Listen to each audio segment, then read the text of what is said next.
What's up guys, and welcome back to the channel. I have another Polestar update for you as we get ready to start trading as PSNY stock. The company has released an update in the past few hours and it's all good. So in this video I will look at the very latest developments and I will address some of the nonsense that is being talked about this stock over the past few days. There seems to be some confusion about the actual Polestar float as opposed to the GGPI float, so I will look at this, as well as analysing the valuation of the overall company. And I will compare Polestar to rivals such as NIO and Lucid in terms of revenue, profitability and overall valuation. Finally, since many of you have asked me what price I think this stock will achieve, I give my price prediction in this video too. But remember, this is not financial advice, I am not your advisor, and this is just my opinion based on the information available to me. For anyone who has not voted for the merger, I start this video with a quick look at that process, but before we get into that, this video has taken a lot of time and effort to prepare today. After a full day at work, this has taken my entire evening to prepare, so if you appreciate the effort, show your support and help me make this the best video ever. I'm aiming for at least 400 likes on this video, help me make that happen. And remember to subscribe to the channel if you're new.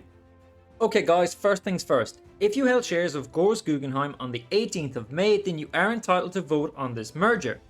You should have received an email like this one from your broker within the past few days, inviting you with a link and a control number to cast your vote. That will bring you to this website, proxypush.com, where you enter your control number and you cast your vote, which needs to be done by midnight Eastern time, which is still about 9 hours away from the time I'm recording this video, which will bring you to this page, and then you can click and finally hit confirm before then submitting your vote. And that's that. If you want to vote but you have not done so yet, then check your emails, you should have something from your broker. My email only arrived last night, so I figured I'd wait until recording this video to actually cast my vote. Now that that's done, let's move on to today's latest announcements. GGPI have just filed a proxy statement within the past few hours that has shed some light on some very important details about the Polestar merger and confirms some things that many investors seem to be confused about. So first of all, this statement confirms that the business combination is expected to close on June 23rd, and Polestar is expected to begin trading on Nasdaq under the ticker PSNY on June 24th. So once the market closes on Thursday evening, that will be the end of GGPI stock, and the stock will officially open on Friday with the ticker PSNY. Secondly, the preliminary redemption elections reflect a maximum of 25% redemption rates. This is well below the current market average, and what this means is the transaction is expected to raise at least $850 million in gross proceeds through a combination of the fully committed PIPE and the cash held in trust. Alec Gores, who is the leading figure behind the Gores Investment Group, said, "To have limited redemptions in this challenging macro environment is an incredible feat and speaks to the strength of Polestar's brand. As well as the high conviction our investors have in Polestar's potential, we are proud of the momentum Polestar has built over the past several months, and we look forward to the expected closing of the business combination this week." And this is not too surprising, considering that back when this merger was first agreed upon and the valuation was agreed upon, Alec Gores had said that the SPAC deal represented a great entry point into Polestar because GGPI was conservative in its valuation. Remember that this deal was agreed upon throughout August and September of 2021, just before the EV sector took off again in October, where we've seen the likes of Lucid, Tesla and Rivian achieve crazy market valuations. Since that time, however, the stock market has crashed and the EV sector in general has been hit extremely hard. But in general, despite having huge drops, such as Tesla dropping about 40% so far this year, it has only dropped 7% since the GGPI Polestar merger was announced. In fact, considering Tesla's market capitalization of over $750 billion, while Lucid, Rivian and NIO are all valued around $30 billion or more, I do consider Polestar's $20 billion valuation to be quite low. After all, this is a company that is achieving both deliveries and revenues far in excess of everybody else in the sector except Tesla. And all of these companies are years away from profitability. For example, look at Lucid. who have very little by way of revenue and huge losses for the first quarter of this year. And even NIO, who made a gross profit for the first time in 2021, while Polestar is projected to achieve a gross profit of 300 million this year and is projecting to get close to net break even for next year before turning profitable in 2024. But let's talk about the share structure at GGPI and the overall redemption rate. Guys, if you appreciate this type of analysis, then smash the like button, subscribe to the channel, and drop a comment if there are any stocks that you would like me to take a look at in the coming weeks. So it is very important to talk about the fact that a lot of social media has begun talking about Polestar being the next big short squeeze.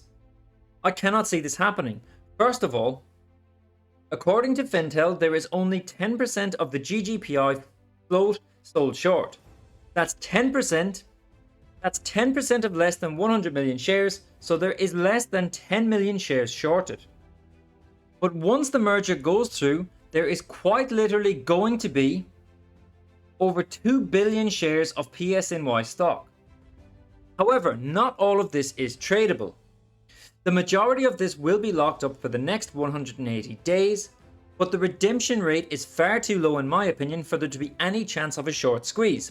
Should the stock spike up, it is more than likely going to be from investor confidence in Polestar.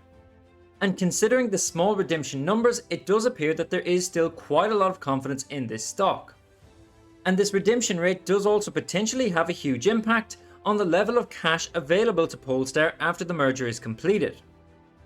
There had been fears that the redemption rate was going to be very high. Seeing the impact of that on the share price last Thursday, where the stock dropped to about $8.53. I believe that this is where we first had started to see the short squeeze theory come into play. But now we have much more concrete numbers, and we know that Polestar will have the cash needed to progress as the company had planned.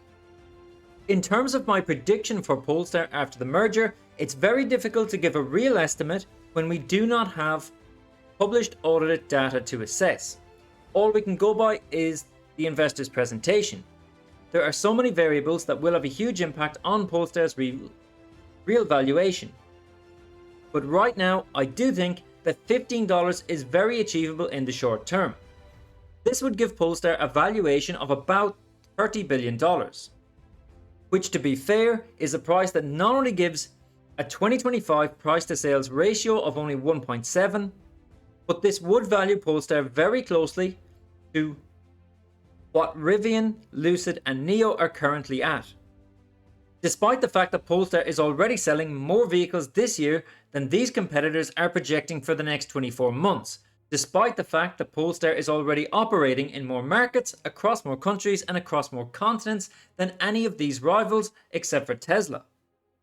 Of all of these rivals, the only rival to have market penetration on such a global scale is actually Tesla, a company that has a valuation of approximately $750 billion. So I do not see any issue with Polestar achieving a $15 share price in the very near future. And if the company keeps achieving its targets and their first earnings report either meets or exceeds expectations, then I do think that this stock will soar much higher. After all, I've said it before, not every new entrant into the EV market will survive over the long term. That is just a fact for new companies into new emerging markets. First mover advantage often plays a key role, and Tesla firmly hold this title. However, Polestar is miles ahead of the majority of its rivals. So before I give you my final conclusion on this stock, if you have watched all the way through this video, then please hit that like button. A lot of effort went into making this video, and all of this comes after a long day at work too.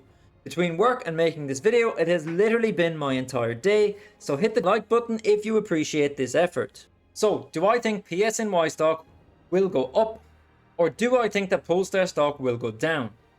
Personally, I think that there's going to be a crazy amount of volatility over the next few days, but I do expect this stock to go up.